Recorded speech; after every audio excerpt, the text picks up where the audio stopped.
भगवान ने कहा आज आखिरी युद्ध है, जीतना तो है चाहे कुछ भी हो जाए, कुछ भी हो जाए। अब जरा ध्यान लगाना इस महाभारत के इस उद्योग पर्व पर। अगर आपके यहाँ महाभारत की पुराण, महाभारत की पोथी हो तो पढ़ना उस उद्योग पर्व को। उठाया, अर्जुन से कहा भयंकर बाण निकाल ले, भयंकर बाण। और अर्जुन ने पहला बाण अग्नि बाण उठाया, और अग्नि बाण उठाया तो भगवान कृष्ण ने कहा रुक अर्जुन, पहले बाण मुझे दे। भगवान ने उसको बाण को हृदय से लगाकर भगवान कृष्ण ने कहा मैंने जो गोवर्धन पर्वत उठाया था, ब्रज की रक्षा करी थी, ब्रज की रक्षा करने में, ब्रजवासियों की रक्षा करने में और गोवर्धन पर्वत को उठाने में जो मुझे पुण्य मिला था, वो सारा की सारा पुण्य इस बाण में चले जाए और कौरवों को नाश कर दे। भगवान कृष्ण ने अपना पूरा पुण्य, किस चीज का पुण्य दिया? गोवर्धन पर्वत उठाने में, ब्रजवासियों की रक्षा करने में जो मुझे पुण्य मिला था वो पुण्य इसमें चले जाए। अब तो वो बाण, अग्नि बाण और भयंकर हो गया, और भयंकर। भगवान मुस्कुराकर बोल रहे हैं अर्जुन छोड़। अर्जुन बाण छोड़ता है, सामने से बाण आता है। कृतवर्मा ने अपना बाण लिया और बाण को सिर पे लगाकर भगवान से कहा मैंने अगर एक पत्नी व्रत का पालन किया हो, कृतवर्मा कहता है मैंने जिंदगी में किसी स्त्री को गलत दृष्टि से नहीं देखा हो, तो उसका जो पुण्य हो वो इस बाण में आ जाए, और छोड़ दिया। भगवान कृष्ण का बाण पीछे और कृतवर्मा का बाण आगे था। केवल किसी नारी को कृतवर्मा ने कभी गलत दृष्टि से देखा ही नहीं था। अब बताओ, ब्रजवासियों के प्राण बचाने से जो पुण्य मिला था, उससे बड़ा पुण्य था किसी नारी को गलत दृष्टि से नहीं देखने में। यह पुण्य मेरे भारत भूमि का पुण्य था। यह पुण्य मेरे भारत भूमि का प्रथम पुण्य था। मेरे भारत का इतिहास कहता है, मेरे भारत की भूमि का एक आनंद कहता है, मेरे भारत भूमि का ये आनंदमय पुराण शास्त्र कहते हैं कि अपनी दृष्टि से कभी किसी नारी को गलत दृष्टि से मत देखो। एक नारी को कभी गलत दृष्टि से मत देखना। लंकाधिपति रावण ने नारी को गलत दृष्टि से देखा था, पूरा कुल डुबोकर बैठ गया था। कौरवों ने द्रौपदी को गलत दृष्टि से देख लिया था, पूरा कुल डुबोकर बैठ गए थे। एक भीष्म पितामह भी भगवान की गोद में बैठना चाहते थे। भीष्म के पितामह का भी एक इच्छा थी कि मेरे प्राण भगवान की गोद में छूटे। कितने बड़े प्रतिज्ञावान थे, कितने बड़े प्रतिज्ञावान, जिन्होंने प्रतिज्ञा करी थी कि जीवन भर कुंवारा रहूंगा, शादी नहीं करूंगा, नहीं करी शादी, जीवन भर कुंवारे रहे। उसके बाद उनका कितना बड़ा पुण्य होगा, कितना प्रबल पुण्य होगा जिन्होंने जीवन भर कुंवारे रहे, जीवन भर कुंवारे। तो उनको अंतिम इच्छा उनकी थी कि भगवान की गोद में मरूं, पर मरे कहां? बाणों की सैया पर मरे। भगवान कृष्ण ने पूछा भीष्म पितामह क्या हुआ? पितामह कहते मैं बाणों के सैया पर मर रहा हूं। मैंने सुना है त्रेता में भगवान राम आए थे और उन्होंने वो पक्षी को, जटायु को अपनी गोद में रखा था। अंतिम संस्कार मेरे राम ने किया था। एक पक्षी को भगवान गोद में रख लेता है, एक पक्षी को भगवान अंतिम संस्कार कर देता है, और मेरे सामने भी वही राम खड़ा है कृष्ण के रूप में। तो कृष्ण मुझे गोदी में क्यों नहीं लेता? कृष्ण मेरा अंतिम संस्कार क्यों नहीं करता? तब भगवान कृष्ण ने कहा सुनो भीष्म पितामह, यह कर्म का खेल है। उस पक्षी ने एक अबला स्त्री को रोते हुए देख लिया था तो रावण से भिड़ गया था, और एक अबला स्त्री का वस्त्र खींचते हुए तुमने देखा, एक शब्द मुंह से नहीं निकला, इसलिए तुम बाणों की सैया पर मर रहे हो और वह राम की गोद में मर रहा है। केवल एक स्त्री के लिए, एक नारी के लिए।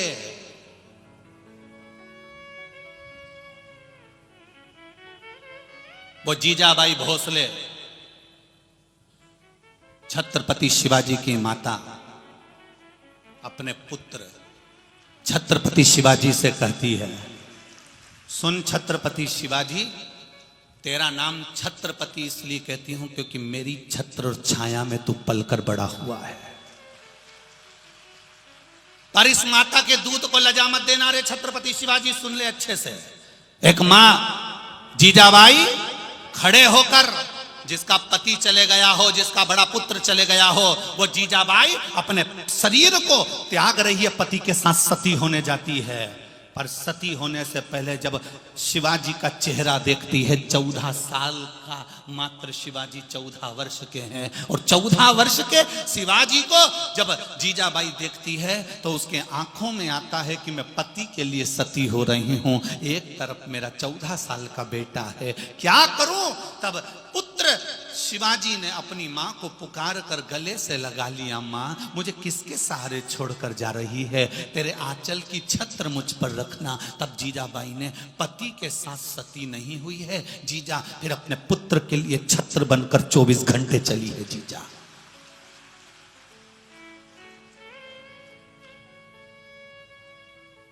वो जीजा अपने पुत्र शिवाजी के साथ छत्र बनकर चली है। एक बेटा तुम्हारा जरा सा गलत काम में जा रहा है, एक बेटा कॉलेज के लड़कों के साथ बिगड़ रहा है, एक बेटी तुम कह रहे हो कि ये करना है और वो गलत जगह पर जा रही है, एक बेटी किसी दूसरे धर्म में विवाह करना चाह रही है। ये कैसे हो गया भाई? कारण केवल एक था, शिवाजी भी तुम्हारे जैसा ही था, शिवाजी भी तुम्हारे जैसे ही थे, पर उनकी मां जीजाबाई थी। आज माओं में कुछ ना कुछ थोड़ा सा भाव प्रकट नहीं हो पा रहा, इसलिए शिवाजी जैसी औलाद नहीं हो पा रही है। इसलिए छत्रपति शिवाजी जैसी औलाद नहीं हो पा रही है। जिस दिन तुम जीजाबाई बन गए, सुन लो रे मराठवाड़ा के लोगों, महाराष्ट्र ये वीरों की भूमि है, यहां से इतने वीर निकले हैं और इतने संत निकले हैं कि दुनिया में इतने संत नहीं और ना इतने वीर नहीं। ये महाराष्ट्र वीरों की भूमि है, यहां से स्वामी समर्थ जैसे, नामदेव जैसे, तुकाराम जैसे, मुक्ताबाई जैसे, ना जाने कितने कितने संत इस महाराष्ट्र की भूमि से निकले हैं। जितने भारत को संत दिए हैं वो महाराष्ट्र ने दिए हैं, जितने वीर दिए हैं वो महाराष्ट्र ने दिए हैं। और आज अगर यहां लोग भटक रहे हैं, भ्रम में पड़े हुए हैं, जरा सा बेटियां पढ़ ले और के हम दूसरे धर्म में शादी करेंगे, कोई कहते हम वहां जाएंगे, कोई कहते तो मतलब गलती तुम्हारी है।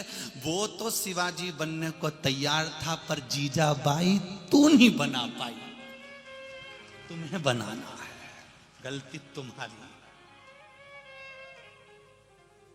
युद्ध का मैदान, युद्ध का मैदान, सिंहगढ़ का किला, सिंहगढ़ का किला युद्ध का मैदान। और सिंहगढ़ का किला, उस सिंहगढ़ के किले को जब जीजाबाई ने देखती, आंख में आंसू भर लेती जब देखती।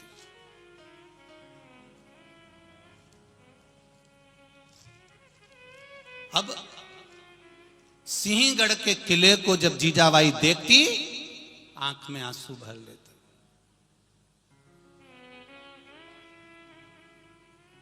शिवाजी आए बैठे थे, जीजाबाई ने कह दिया,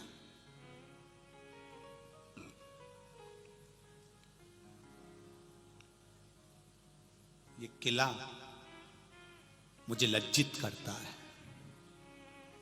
इस किले पर जो विदेशियों का जो ध्वज लगा हुआ है, झंडा लगा है, इस ध्वज पर शिवाजी, ये विदेशी ध्वज की जगह ये विदेशी ध्वज की जगह फिर हमारा ध्वज क्यों नहीं है? शिवाजी कहते हैं मां, समय आएगा, बहुत सेना है उनके पास में, बहुत बोल्ड हैं वो, बहुत दम है उनमें। तो जीजाबाई कहती है क्या मेरे दूध में दम नहीं है? जीजाबाई का शब्द था क्या मेरे स्तन से जो दूध पिया है शिवाजी तूने, क्या उस दूध में दम नहीं है? कल की तारीख में ये विदेशियों का झंडा हटकर भगवा झंडा में लहराना चाहिए तो मैं जान जाऊंगी शिवाजी तुझको। अब शिवाजी कहते हैं मां बहुत बोल्ड हैं। मां ने कहा सामने उस कुर्सी पर चूड़ियां रखी हैं शिवाजी, याद रखना।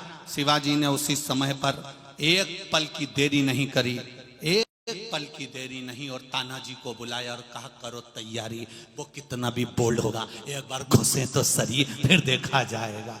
ये मां है। और तानाजी के साथ में चढ़ गए, सीधी सीधी दीवार पर पहुंच गए ऊपर। जो युद्ध प्रारंभ हुआ, तानाजी के प्राण चले गए। शिवाजी की आंख में एक क्षण का जल आ गया, जो मेरी जिंदगी का साधन था वो भी चला गया।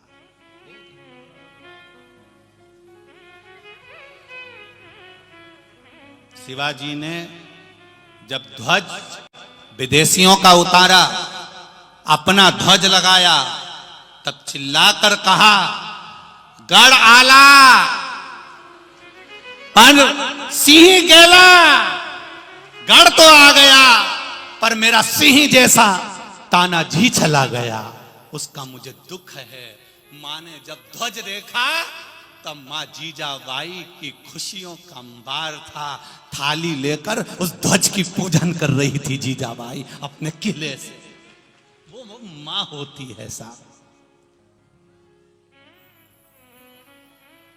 वो मां होती है जो अपने पुत्र को भी सम्मुख में ले जाकर खड़ा कर दे, वो मां होती है। पुण्य क्या होता है, उस पुण्य को तुम समझे क्या हो? केवल सियोर वाले महाराज ने लिख दिया पुण्य श्री शिव महापुराण की कथा। कभी पुण्य को जानोगे तो मालूम पड़ेगा। एक जगह बैठने से कहीं पुण्य नहीं मिल जाता, दिन भर माला पकड़ के बैठने से पुण्य नहीं मिल जाता। किसी साधारण व्यक्ति के जीवन में कुछ बदलाव लाकर बता दो तो जिंदगी का सबसे बड़ा पुण्य मिल जाएगा। किसी रोते हुए के चेहरे पर स्माइल लेकर आ जाओ, पुण्य मिल जाएगा। कोई पढ़ने के लिए तरस रहा है, उसको विद्या अध्ययन करा दिया जाए, पुण्य मिल जाएगा। कोई हॉस्पिटल में पड़ा हुआ है, दवाई के लिए 2 रुपया नहीं है, दिलवा दीजिए, पुण्य मिल जाएगा। प्यासे को पानी पिलवा दीजिए, भूखे को भोजन करा दीजिए। किसी के जीवन में उसके दुख की घड़ी में साथ देना प्रारंभ कर दीजिए, पुण्य प्राप्त हो जाएगा। वो पुण्य के अलावा जीवन का कोई सुख नहीं है महाराज। वो पुण्य, वो साधारणता नहीं हो सकता। उस पुण्य को चाहिए हमें। भगवान कृष्ण एक तरफ बाण से कह रहे हैं कि मैंने जो गोवर्धन पर्वत उठाया है उसका पुण्य, ब्रजवासियों की रक्षा करी उसका पुण्य। और कृतवर्मा कह रहा है मैंने अगर एक स्त्री, एक पत्नी व्रत पालन किया हो और किसी नारी को कभी गलत दृष्टि से नहीं देखा तो उसका पुण्य सामने प्रकट हो गया।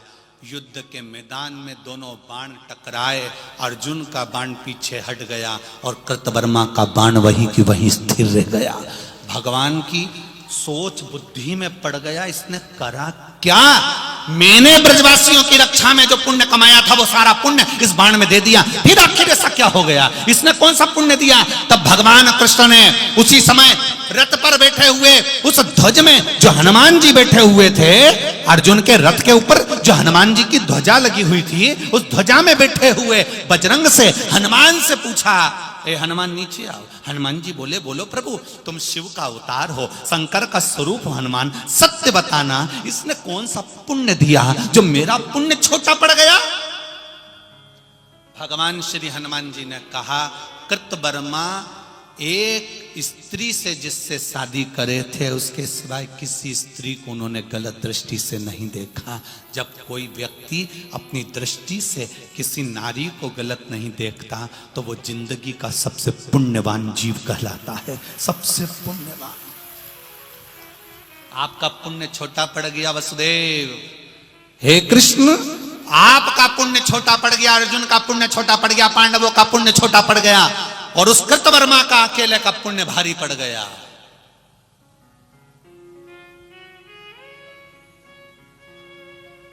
भगवान विचार में पड़ गए, 2 बाण और बचे हैं। कितने बचे रे मालेगांव वालों? केवल 2 और बचे हैं और युद्ध समाप्त। और ये 2 बाण के बाद अपन भी आज की कथा समाप्त कर देंगे बेचारे, क्योंकि ये 2 बाण बहुत लंबे चलने वाले हैं। कोई आज तक चलेंगे, 7 दिन पूरे निकल जाएंगे, तब तक पूरे नहीं होंगे। उसका पुण्य तो देखो कितना प्रबल था, कोई सहज है क्या? 2 बाण और बचे हैं, साधारण नहीं है वो 2 बाण। भगवान विचार कर रहे हैं, सोच में पड़े हैं। अब पूरा समय निकले जा रहा है और ये दूसरा बाण चलने वाला है, अब मैं क्या करूं, क्या विचार? तब विचार किया गया। भगवान कृष्ण को याद आया कि मैं भगवान विष्णु हाथी का पांव छुड़ाया था, द्रौपदी का चीर बढ़ाया था, प्रहलाद और ध्रुव को दर्शन दिया था,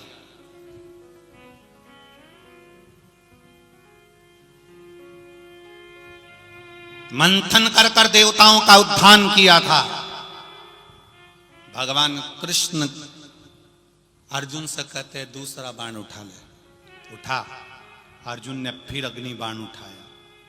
भगवान कहते हैं, अब की बार नहीं बच पाएंगे, ये कौरव ला मुझे दे।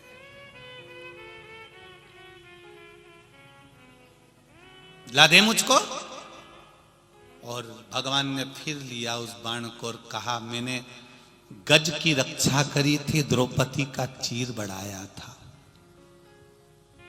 10,000 ब्राह्मणों का आधा चावल का दाना खाकर पेट भरा था। प्रहलाद, ध्रुव जैसे जीवों को दर्शन दिया था और ना जाने कितने जीवों का मैंने कल्याण करा था। उन सबका पुण्य जो मेरे खाते में है वो इस बाण में आ जाए। ये पुण्य की लड़ाई हो रही है, जरा ध्यान देना। कितनी विचित्र लड़ाई है ये पुण्य की। जो महाभारत के युद्ध में जब कौरव मर चुके थे, दुर्योधन, जरासंध सब मर चुके थे, उसके बाद का जो युद्ध था, शायद तुमने उसको टीवी पर देखा और दिखाने वालों ने नहीं दिखाया, पर उस युद्ध को समझना है हमको। जो महाभारत में वेद व्यास जी ने उद्योग पर्व में लिख कर रखा कि आखिर ऐसा क्या था उस युद्ध में कि कौरव और पांडवों के उस युद्ध के, कौरवों के मरने के बाद तो युद्ध समाप्त हो गया था, हमने तो यही सुना, पर उसके बाद भी युद्ध चला और वो युद्ध केवल पुण्य का युद्ध था। कि भगवान कृष्ण के पुण्य और कृतवर्मा के पुण्य का युद्ध था, जो कि साधारण युद्ध नहीं था। ये बाणों का युद्ध तो समाप्त हो सकता है, पर पुण्य का युद्ध कभी समाप्त नहीं होता। यहाँ का पुण्य वहां काम आता है और वहां भी युद्ध लड़ा जाता है। यहां के पुण्य वहां काम आएंगे। आपने 1 गिलास पानी पिलाया है, 1 अन्न का दाना खिलाया है, किसी का आतिथ्य करा है, किसी का सत्कार करा है, किसी को सम्मान दिया है, यह पुण्य तुम्हारा कहां काम आएगा? जब मालूम पड़ेगा। वहां जाकर तुम्हें रोना नहीं पड़ेगा, आंख में आंसू नहीं आएंगे। पूछेंगे लोग, चित्रगुप्त महाराज कहेंगे कमला आई है, क्या करना है इसका? भगवान बोलेंगे इसके पुण्य और पाप गिनो जरा कितने हैं। अरे दिन भर झूठ बोलती थी, दिन भर होटले पे बैठी रहती, दिन भर बड़बड़ करे, गालियां दे, अपशब्द कहे। तो भगवान बोले कुछ पुण्य करा इसने? हाँ, एक पुण्य करा था। क्या? जब मालेगांव में शिव महापुराण की कथा हुई तो वहां जो भोजन भंडारा चल रहा था, वहां बैठ के पूड़ी बेल रही थी। भगवान ने कहा बैकुंठ भेज दो, बैकुंठ भेज दो। वहां बैठ के पूड़ी बेल रही थी। तो पूड़ी बेलने से इतना पुण्य मिल गया क्या? इतना पुण्य मिल गया? पूड़ी बेलने से पुण्य इसलिए मिल गया, हलवाई ने लोई काट के दी थी आटे की, इसने यूं मली, यूं, और लोई को यूं मलकर यूं दबाया तो इसके हाथ में जो पाप की रेखा थी वो लोई को गोल घुमाने से पुण्य में बदल गई और उसने बेल के तल के दे दी, सब ताप चले गए। अब मेरा निवेदन है, तुम सब मत पूड़ी बेलने चली जाना। तुम्हारा क्या भरोसा नहीं, तुम के सियोर वाला महाराज बोला और तुम सब पूड़ी बेलने चली जाओ, इंतजार करते। अब मालूम पड़े वहां पर जितनी समिति लगी हो वो हमको ढूंढ रही हो। सियोर वाले महाराज बड़ा पागल करके रखा है, बताओ, यहाँ इतने सारों को पूड़ी बेलने भेज दिया, खाएगा कौन? ये सब बेल के चली जाएगी। बढ़िया था, ये पुण्य है हमारा।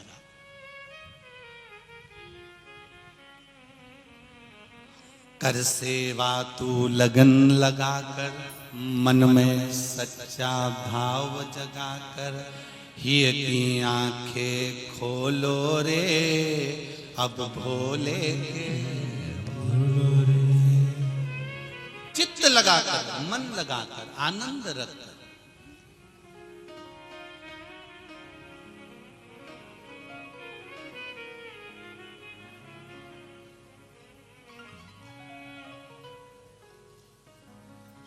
इस चित्त को, इस मन को भगवान में समर्पित करो।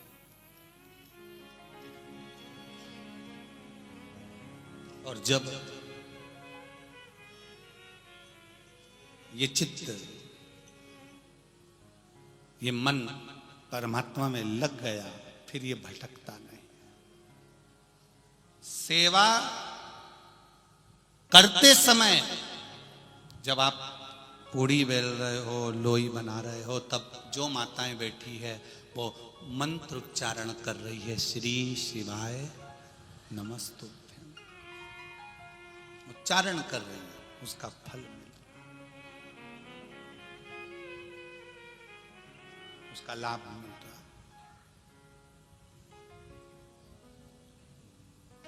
पर बैठकर बाबा देव अधिदेव महादेव से दिल से प्रार्थना करें, भाव से कहें बाबा से, हम इतनी दूर से आए हैं भोलेनाथ, आपके सम्मुख में बैठकर, शिव महापुराण के सामने बैठकर अपने हृदय की बात बाबा से कहें। बाबा हमारी बात को स्वीकार करें, अपने चरणों की भक्ति दें।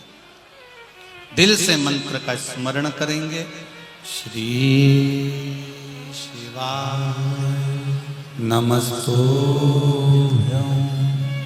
श्री शिवाय नमस्तुभ्यं,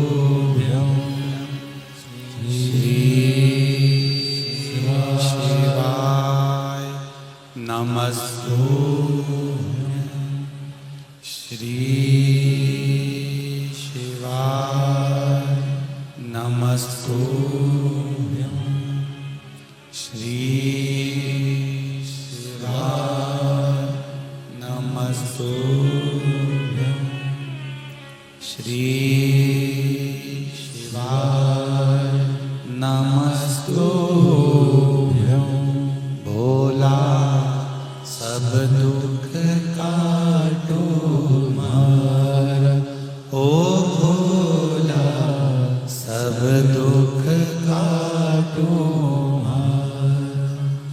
शिव शंकर जपूं तेरी माला, भोले बाबा जपूं तेरी माला, भोले भोला सब दुख काटो मारा। ओ भोला सब दुख काटो मारा। वेश है मंगलकारी, वेश है मंगलकारी। शमशान वासी हमारा, शमशान वासी हमारा। भोला सब दुख काटो मारा। ओ भोला सब दुख काटो मारा। भगवान कृष्ण ने दूसरे बाण पर अपना पुण्य फिर दे दिया।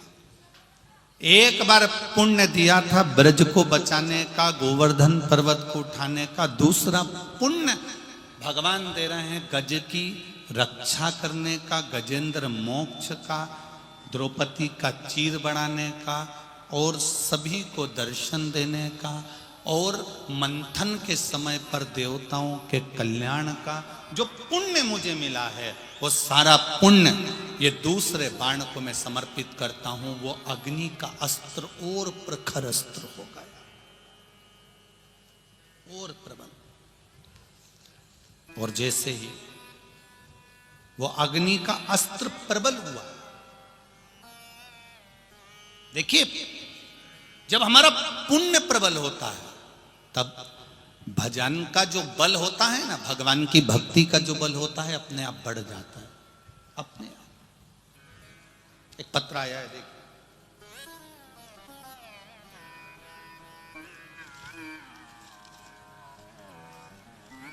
आज एक तो पत्र बहुत सारे सब थोक में भेज दिए।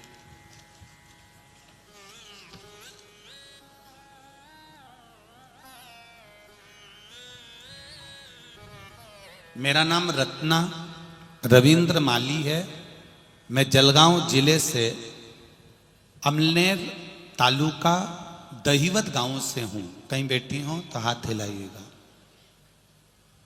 कहीं बैठे हो तो हाथ हिलाइएगा, जहां भी बैठे हो। मेरा नाम रत्ना रविंद्र माली है, रत्ना रविंद्र माली। मैं जलगांव जिले से अमलनेर तालुका दहीवत गांव से हूं। कहीं बैठे हो तो हाथ जरूर हिलाएं, जहां भी बैठे हो। मेरे पति को जब डॉक्टरों ने पेट का कैंसर बताया तब घर के सारे लोग परेशानी में थे। बात है 18 अप्रैल 2018 की। जब डॉक्टरों ने उनको 12 कीमोथेरेपी और 30 रेडिएशन बताया, तभी मेरी सास ने और मेरी माँ ने भोलेनाथ जी की सेवा करने का कहा। मैं उसी दिन भगवान शिव की भक्ति में लीन हो गई और प्रतिदिन एक लोटा जल भगवान शंकर को समर्पित करने जाने लगी और वहां से एक बेलपत्र लेकर आने लगी। डॉक्टर अपना काम करते, मैं अपना काम करता। बाबा से रोज कहती, बाबा मैंने शिव महापुराण की कथा में सुना है, तू सबकी सुनता है, क्या तू मेरे सौभाग्य को नहीं रखेगा, मेरे सुहाग को नहीं रखेगा। मैंने पशुपतिनाथ का व्रत भी प्रारंभ कर दिया और बाबा से हर पल प्रार्थना करने लगी, उनको जल्दी ठीक करना बाबा। बेलपत्र ले जाती, उनको देती खाने के लिए। बाबा शिव की कृपा ऐसी हुई गुरुजी, कोई ऑपरेशन की जरूरत नहीं पड़ी और बाबा ने उनका कैंसर ठीक कर दिया। हम पंडाल में आए हैं बाबा को प्रणाम करने के लिए, जहां भी बैठे हैं। आपको बहुत बहुत साधुवादता, इस व्यासपीठ के सम्मुख में आप आए। रत्ना रविंद्र माली हैं, हम लोग पंडाल में बैठे हैं गुरुदेव और बाबा को यहीं से प्रणाम कर रहे हैं। बहुत बहुत साधुवाद। श्री शिवाय नमस्ते। शिव कथा, भगवान शंकर का गुणगान, आपका पुण्य और उस पुण्य की प्रबलता।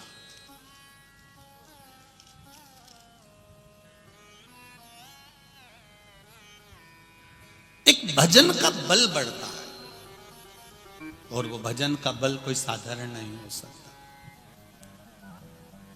एक पत्र देख,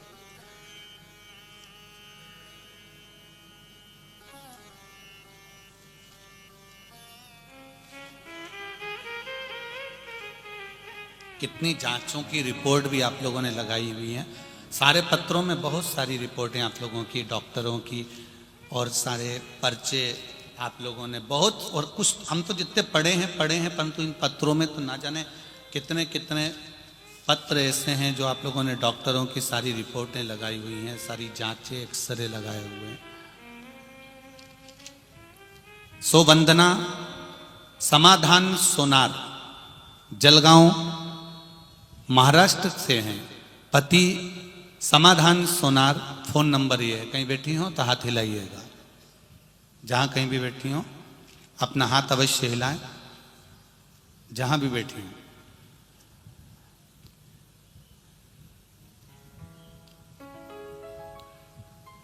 गुरुदेव, मेरे पति की 27 जुलाई को अचानक तबीयत खराब हो गई। हमने उनको हॉस्पिटल में एडमिट कर दिया। उनको डबल निमोनिया हो गया था। उनका 15% शरीर बचा था, 85% शरीर डैमेज हो चुका था। शरीर ने, किडनी, लीवर सब ने काम करना बंद कर दिया था, कुछ भी शरीर में नहीं था। उनको 18 घंटे की मोहलत दी गई। डॉक्टरों ने कहा 18 घंटे हैं इनके पास में, उसमें हम लोग कुछ कर लिए तो कर लिए, अन्यथा बड़ा मुश्किल है। और तब बड़े परेशानी में आ गए। तब रात्रि को 9 बजे हमने बाबा देवाधिदेव महादेव से, आपने जो उपाय बताया था, किसी ने हमें बताया, और उसके अनुसार हमने रुद्राक्ष को गलाकर उसका पानी शिवजी को चढ़ाकर डॉक्टर से बोलकर उनके शरीर को लगाना प्रारंभ करा। उनको बाबा की कृपा ऐसी हुई गुरुदेव कि धीरे धीरे जब दूसरी बार उनका एक्सरे कराया गया, तब बाबा की कृपा से रिपोर्ट नॉर्मल आना प्रारंभ हो गई। और बाबा की कृपा से मेरे पति आज जीवित हैं और शिव की कृपा से सही हैं। उनकी पूरी डॉक्टरों की रिपोर्ट मैं लगा रही हूं, आप टीवी चैनल के माध्यम से देख सकते हैं। ये पूरी रिपोर्टें उन्होंने पूरे डॉक्टरों की और पूरी एक्सरे आदि सब लगाया गया। ये शिव है, ये शंकर, ये शिव तत्व। तेरी कृपा बिना न हिले एक भी अणु, लेते हैं श्वास तेरी कृपा से तनु। बखान क्या करूं मैं राखों के ढेर का, चपटी भभूत में है खजाना कुबेर का। मेरी जीजियों, माताओं और मालेगांव में विराजमान मेरी जीजियों और मेरे जी जाऊं, आप लोगों से केवल इतना निवेदन, इस हृदय से, इस चित्त से, इस मन से, दिल से, आपने अगर भगवान देवाधिदेव महादेव से प्रार्थना करी है, दिल से अगर विनती करी है, हृदय से अगर आपने बाबा से कुछ कहा है, तो बाबा उसको स्वीकार जरूर करता है। सारी समस्या का हल एक लोटा जल। आप शिव को चढ़ाने के लिए जा रहे हो, उस एक लोटा जल का पुण्य किसको कहते हैं, उसका आनंद किसको कहते हैं, ये शिव पुराण कह रहे हैं। एक लोटा जल तुम्हारा चढ़ाया गया शंकर भगवान को, एक लोटा जल खाली नहीं जा सकता,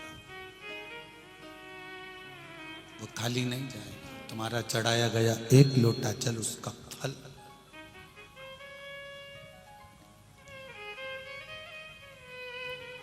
खाली नहीं है। वो